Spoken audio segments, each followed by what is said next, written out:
On passe à la partie politique. Y aura-t-il un gouvernement Barnier? Ça fait 2 semaines que Michel Barnier a été nommé à Matignon et les obstacles s'accumulent pour le nouveau Premier ministre. Jérôme Rabier.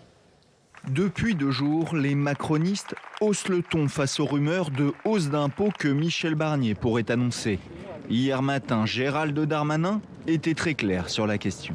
Il est hors de question que nous puissions rentrer dans un gouvernement ou que nous puissions soutenir à l'Assemblée nationale, puisque je vais redevenir député, un gouvernement qui augmente les impôts. Dans la foulée, Michel Barnier a envoyé une déclaration à l'AFP pour tenter d'éteindre l'incendie. La situation budgétaire du pays que je découvre est très grave. J'ai demandé tous les éléments pour en apprécier l'exacte réalité. Cette situation mérite mieux que des petites phrases, elle exige de la responsabilité. Pour compliquer encore la tâche du nouveau Premier ministre, le Rassemblement national met aussi la pression. Marine Le Pen rappelant ses lignes rouges. Proposer des hausses d'impôts sans couper dans les dépenses nocives de l'État, ce n'est pas sérieux. Nous pouvons voter une censure si le peuple français est bafoué dans ses intérêts supérieurs. Signe du flottement dans l'exécutif. Les entrevues prévues à Matignon avec les ténors des Républicains, comme avec ceux des macronistes, ont été annulées. Sur sa composition gouvernementale comme sur la question des hausses d'impôts, le casse-tête de Michel Barnier semble se prolonger. Voilà, on le voit, c'est compliqué pour Michel Barnier. Nicolas, est-ce qu'il y aura un gouvernement Barnier ? Hier après-midi, il y a eu cette rumeur incroyable selon laquelle Michel Barnier allait aller rencontrer le président de la République pour démissionner parce qu'il n'y arrivait pas, il n'arrivait pas à former ce gouvernement. Alors ce n'était qu'une rumeur, mais elle est au niveau de l'état dans lequel est la classe politique en ce moment. Est-ce que Michel Barnier est capable de faire un gouvernement qui irait au-delà des seuls républicains? C'est vraiment la question qui est posée cette semaine avec l'équation qu'on connaît et une forme de négociation sur le contenu d'un éventuel programme qui est en train de se jouer sous nos yeux avec la question des impôts. Le fond de l'affaire, c'est que de toute façon, personne n'a envie d'aller dans un gouvernement qui pourrait ne durer que 6 mois ou 1 an. S'allier avec des gens que vous serez obligés d'aller combattre aux législatives dans 6 mois, ça n'a pas de sens. Et donc, voilà, pas grand monde ne veut y aller. Alors les Républicains ne voulaient pas y aller, maintenant ils y vont. Mais pour l'instant, ils sont tout seuls. Est-ce que c'est pas un peu le serpent qui se mord la queue, Catherine Tricot, avec une exigence d'un gouvernement d'union nationale quand la gauche dit « mais nous, on ne veut pas aller dans le gouvernement Barnier ». Ben non, mais cette exigence d'union nationale, c'est le président qui la porte. Enfin, je veux dire, les électeurs n'ont pas voté comme ça. Les Français aussi. Non, mais les Français, je ne sais pas, il y a eu des élections. On a eu des élections européennes, des élections législatives. On ne peut pas dire que ce qui en soit ressorti, c'est cela. Il n'y a pas de consensus en France sur la politique à conduire. C'est ça un peu la situation. Sur le fond du fond, il y a toutes les pressions. Alors, je vais démissionner. Alors, tu ne touches pas aux impôts. Alors, tu vas remettre en cause l'AME, etc. Chacun y va de son coup de pression. Mais la vérité, c'est qu'il n'y a pas d'accord. C'est que, il n'y en a jamais eu. Ça n'existe pas. Dans l'histoire, il n'y a jamais eu dans l'histoire d'accord où tous les Français auraient dit, c'est exactement cette politique-là qu'on veut. On est à 100% pour ça. Si vous ça voulez, n'existe pas. D'accord, il n'y a pas eu dans l'histoire d'union nationale, encore que... Sauf période de guerre. Voilà, au sortir de la guerre, il y a eu un moment où les Français s'étaient rassemblés autour d'un programme qui avait été celui élaboré pendant la Résistance. Donc c'est arrivé des moments où les Français étaient d'accord. Là, on est de plus en plus fracturé. C'est-à-dire qu'en fait, il y a, on le voit bien, 3 pôles à l'Assemblée nationale qui ne sont pas d'accord entre eux. Donc, il n'y a pas d'idée. Je veux dire, d'où ça sort l'idée qu'on va tous se mettre d'accord et sur quelle base ? Enfin, je veux dire, c'est une vue de l'esprit du président de la République. Ça s'appelle faire un pays. Alors, moi, je m'excuse. Faire un pays, ça se construit. Voilà, si c'est faire un pays uniquement selon sa propre idéologie, ça, c'est sûr que ça ne marche pas. Et c'est à quoi on constate depuis 2 mois. Mais ce que je dis, c'est que faire un pays, ça veut dire convaincre. Or, aujourd'hui, il n'y a pas eu, le camp présidentiel n'a pas convaincu, c'est le moins qu'on puisse dire. Il a quand même pris une gamelle aux élections européennes et puis après 2 aux élections législatives. Il perd 100 députés. Donc, il n'a pas convaincu. Les Républicains n'ont pas convaincu. La gauche n'a pas convaincu. Et le Rassemblement national a vu se remobiliser un camp contre elle comme on ne l'avait plus vu depuis 2002. Donc, je regrette, mais il n'y a pas d'accord. Donc, cette idée de gouvernement d'union nationale, il n'y a que le président de la République qui a une politique qui a énormément fracturé le pays. Enfin, je veux dire, on a quand même un pays qui est tombé par terre en découvrant qu'on lui dissolvait l'Assemblée nationale et il n'en avait absolument pas eu l'intuition avant le soir, 22h ou je ne sais plus 21h quand le président de la République a pris la parole. Et par ailleurs, ça faisait suite à toute une politique et dont on sait très bien, par exemple, la question de la réforme des retraites qui a énormément heurté le pays. Donc là, il a heurté dans sa politique, il a heurté dans sa pratique et il continue de heurter, de diviser le pays par ces exigences qui n'ont pas de fondement. Il n'a pas appelé, excusez-moi, il n'a pas appelé le premier groupe qui est arrivé, celui qui est arrivé. Je ne peux pas le dire si voyez-vous, je le dis même. Nicolas.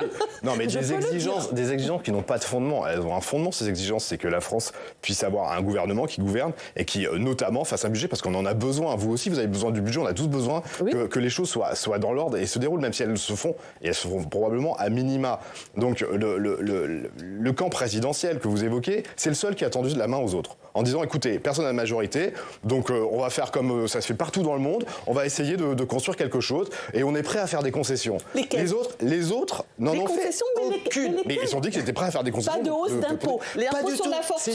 Non. Excusez-moi, là c'est le débat qu'on va avoir. C'est le débat qu'on va avoir. C'est un très bon exemple. C'est un très bon exemple sur les impôts, parce que justement, c'est le point sur lequel ils étaient prêts à bouger. Il n'y a aucun autre camp qui ait tendu la main aux autres en disant il n'y a pas de majorité, il faut qu'on trouve une solution. Les autres ont dit non. Notre programme est pur et parfait, qu'il soit d'extrême gauche ou d'extrême droite, et le résultat. Et le bilan du président est tellement merveilleux qu'on ne peut pas y revenir. Allez, on va voir juste avec Quentin ce qui se passe en coulisses. Oui, la première ébauche, en fait, ce qu'on comprend, la première ébauche du gouvernement présentée en début de semaine ne convient pas aux 97 députés macronistes, ceux de Ensemble pour la République autour de Gabriel Attal, ni même à Emmanuel Macron. On lit ce matin dans le journal Le Monde qu'il y a bien des premières frictions, c'est le terme employé, entre les deux têtes de l'exécutif. Le chef de l'État aurait trouvé la liste monocolore, c'est le terme employé. Il y a trop de LR, donc, dans beaucoup, surtout de ministères régaliens. On parle de l'intérieur encore à l'économie. Il n'y aurait également seulement que 3 ministres Horizon envisagés, 2 ministres Modem dans cette première liste, lit-on dans les premières ébauches parues dans la presse. Alors écoutez ce matin, Jean-Noël Barrot, qui était à votre micro, votre invité il y a quelques minutes, le ministre délégué démissionnaire chargé de l'Europe, il est membre du Modem. Il semble aujourd'hui bien vouloir faire baisser la tension entre le bloc central et les LR, mais il explique aussi la raison de la crise à ses yeux. Écoutez. J'ai vu notamment certains représentants de la droite républicaine considérer que le gouvernement Barnier était l'occasion d'une réhabilitation de la droite républicaine. Mais je le rappelle, la responsabilité de la droite républicaine, comme celle des formations du centre et d'une certaine manière de la gauche modérée, eh bien, c'est de participer à la réussite de ce gouvernement qui suppose des compromis de part et d'autre pour répondre aux Français et écarter le péril des extrêmes. Voilà, en tant qu'il veut bien faire retomber la pression, même chose du côté des LR qui reconnaissent donc qu'il y a bien eu de l'eau dans le gaz hier. Écoutez, il y a quelques minutes, le député LR Olivier Marleix, c'était sur France 2. Écoutez, je ne suis pas dans le secret des dieux. Il y a eu d'autres rendez-vous, je crois, annulés avec la majorité. Voilà, il y a eu un peu de tension hier, ça n'échappe à personne. Il y a des gens qui veulent peser un peu sur la constitution du gouvernement. Et son envie, il a exprimé très clairement de respecter le suffrage des Français lors des dernières élections législatives dans cette assemblée un peu éparse, c'est le moins qu'on puisse dire. Moi, je l'invite à pas être l'otage des chefs de parti. Nicolas, est-ce que le bloc central peut tenir ? Pour l'instant, c'est compliqué parce qu'effectivement, on parle que de personnes et on parle pas d'idées. Donc, Michel Barnier a pris les choses un peu à l'envers. La stabilité parlementaire ou la stabilité institutionnelle, même, elle va découler de ce qui va se passer à l'Assemblée nationale. Donc la première chose, logiquement, à faire, c'est de chercher au sein de cette Assemblée nationale quels peuvent être les points de convergence. Mais si on renvoie au discours de politique générale qui sera prononcé au mois d'octobre. Mais quand les questions sont posées à Michel Barnier, nous raconte-t-on, il répond « Ah, je ne vais pas vous faire devant vous, dans ce bureau, mon discours de politique générale. » Enfin, en substance, c'est ce qu'il leur dit. Donc forcément, en face, n'importe quel chef de parti est fondé à lui dire « Mais on ne peut pas commencer par discuter des hommes, des femmes, sans discuter du fond. » Donc on en est là. Oui, on sait ce que chacun défend comme point de vue. Je veux dire, les Républicains viennent avec leur programme qui est tout à fait connu, qu'a rappelé Laurent Wauquiez, c'est-à-dire nos priorités, c'est la question de l'immigration et de la sécurité. C'est comme ça qu'il est arrivé. Le rétablissement des comptes publics, bon courage. Et tandis que les macroniens, la seule chose qu'ils disent, c'est « on ne touche pas au bilan du président ».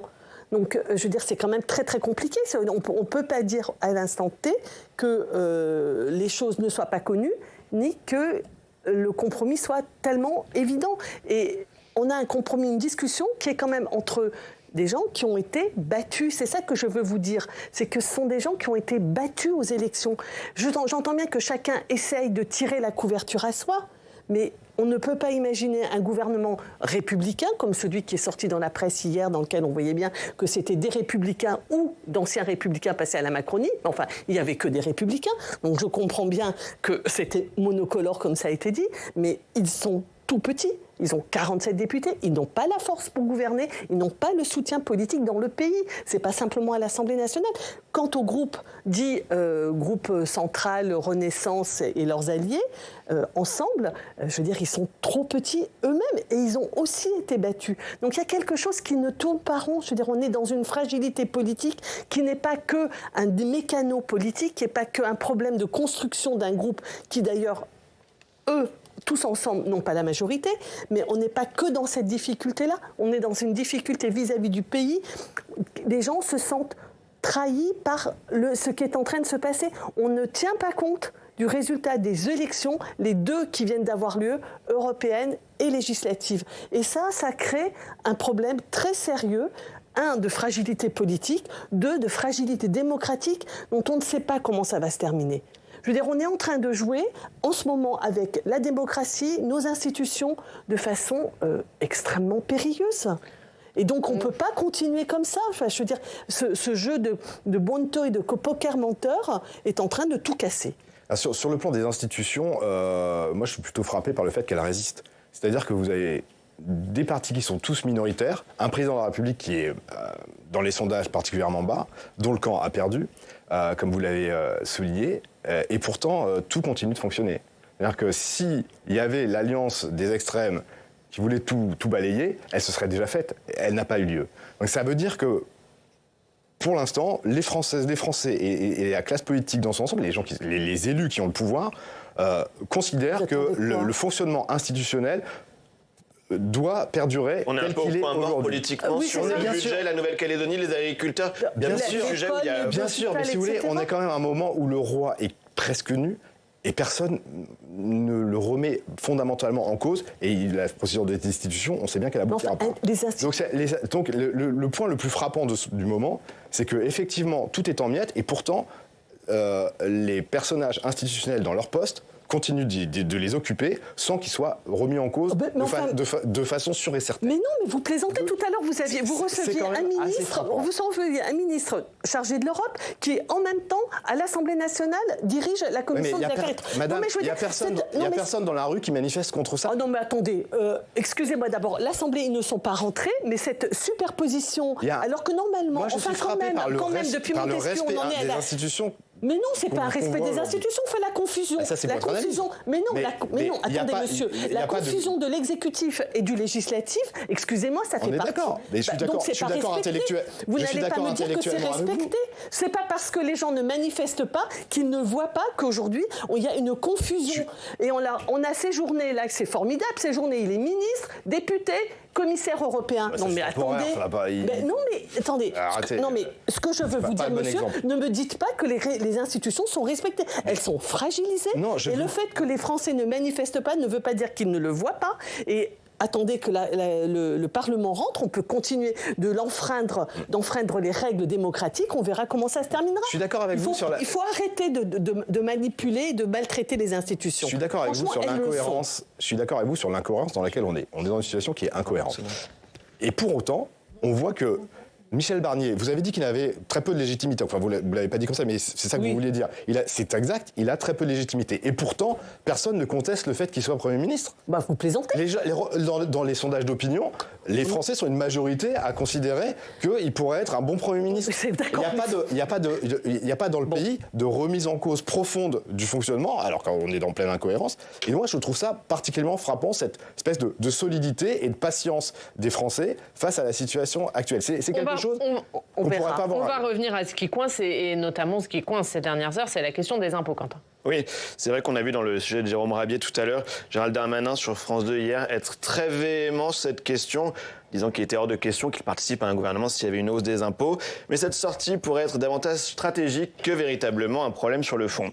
D'ailleurs, la semaine dernière, en audition devant la Commission des finances de l'Assemblée nationale, Bruno Le Maire, alors toujours ministre démissionnaire de l'économie, qu'il est toujours d'ailleurs, il plaidait pour certes une baisse des dépenses publiques, mais aussi une hausse de certains impôts sur, par exemple, les profits des énergéticiens ou encore sur les rachats d'actions. On voit donc que la Macronie, elle fait un peu volte-face en une semaine, rejetant tout débat sur la fiscalité. Sans doute aussi un prétexte, on le comprend, pour mettre la pression sur Michel Barnier et la composition du gouvernement. Ouais, est-ce que cette question des impôts, c'est l'étincelle qui risque de faire exploser la Macronie, Nicolas? D'abord, c'est un prétexte.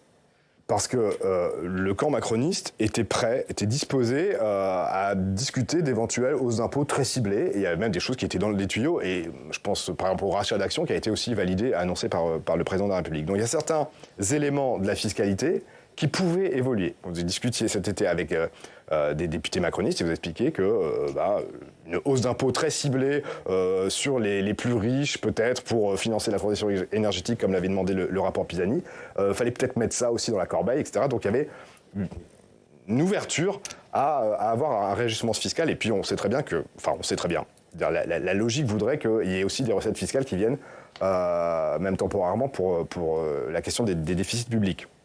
Donc, quand Gérald Darmanin dit « je participe pas à un gouvernement » ou « on participe pas à un gouvernement où il y a des hausses d'impôts », c'est d'abord une posture. Et c'est une posture pourquoi ? Pour remettre la pression sur Michel Barnier et essayer de faire en sorte que la négociation sur le fond du programme et sur les postes revienne davantage vers le groupe qui est majoritaire au sein du bloc central, c'est-à-dire les macronistes, et pas les républicains. Donc là, le rapport de force, le bras de fer, continue, peut-être qu'il pourra se déplacer sur d'autres sujets, on verra bien, mais c'est une façon pour lui de reprendre un peu la main, y compris vis-à-vis de Gabriel Attal. Et alors la pression sur cette question des impôts, elle se fait de la part du bloc central, mais aussi de Marine Le Pen, qui ce matin dans Le Parisien n'exclut pas une censure sur cette question des impôts. On va écouter le vice-président du Rassemblement national, Sébastien Chenu, très critique envers Michel Barnier. Il était l'invité ce matin de la matinale de TF1. Je crois que le Premier ministre nous montre surtout qu'il est dépassé. Il est dépassé sur la forme, sur l'organisation du gouvernement. À partir du moment où, visiblement, il ne souhaite faire qu'un gouvernement de recyclage d'élus LR, évidemment, confier les clés du pays à des gens qui ont fait 5% aux élections, ça crispe un peu tous ces éventuels. Donc vous partagez cette... Quel rôle pour le Rassemblement national dans tout ça ?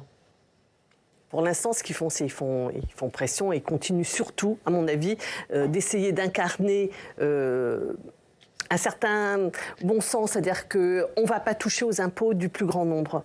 Il n'y a pas qu'eux qui le disent. Hein. Je veux dire que c'est quand même aussi le point de vue que porte la gauche et qui me paraît être un point de vue évident dans les difficultés de pouvoir d'achat qu'ont les Français. Et ce que je crois, c'est que surtout ce que fait le Rassemblement national, c'est que de temps en temps, il fait une piqûre de rappel pour rappeler sa force, mais il se prépare. Il se prépare en réorganisant son parti, en réorganisant son programme et en assurant des prises de position ponctuelles qui permettent de dire on est prêt et on vous défend, on est de votre côté. Donc en fait, le Rassemblement national fait sa politique. Un dernier mot rapidement, Nicolas, il nous reste 30 secondes sur Emmanuel Macron, dont le Figaro Magazine dit ce matin qu'il pourrait faire des déplacements surprises en province. C'est quoi Emmanuel Macron qui fait comme si de rien n'était et qui renoue le contact avec les Français comme il aimait le faire ? Alors des déplacements surprises, il en a déjà fait par le passé. Une façon pour lui de continuer de se forger une image de président qui ne soit pas trop déconnecté des Français, qui soit de temps en temps à leur contact et puis qui continue de les écouter. Ça, c'est pour, on va dire, l'héritage ou l'histoire. Et il essaye de l'écrire. Pas sûr que ce soit très facile. Allez, la presse régionale, elle parle évidemment des difficultés du gouvernement Barnier. On voit ça avec Quentin.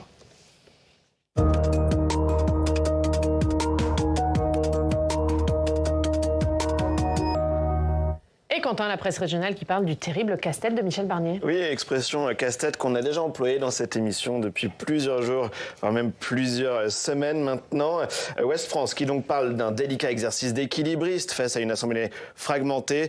Journal qui rappelle ce point mort dans les négociations. Les rencontres prévues avec le camp macroniste et les dirigeants des Républicains ont donc été reportées hier. Dans le journal du Centre à Nevers, on parle des maires à bout de nerfs. Une étude des maires ruraux de France a été réalisée par 2 chercheurs de l'université de Montpellier. Si le mandat de maire apporte de la satisfaction à 2 tiers des élus interrogés, 1 tiers exprime un sentiment d'épuisement, un toboggan vers le burn-out, écrit le journal du Centre, qui guetterait 3,5% des sondés. Christophe Béchu fait la une du Courrier de l'Ouest. Oui, c'est le journal d'Angers, Oriane, la ville dont il était maire avant d'entrer au gouvernement au ministère de l'écologie.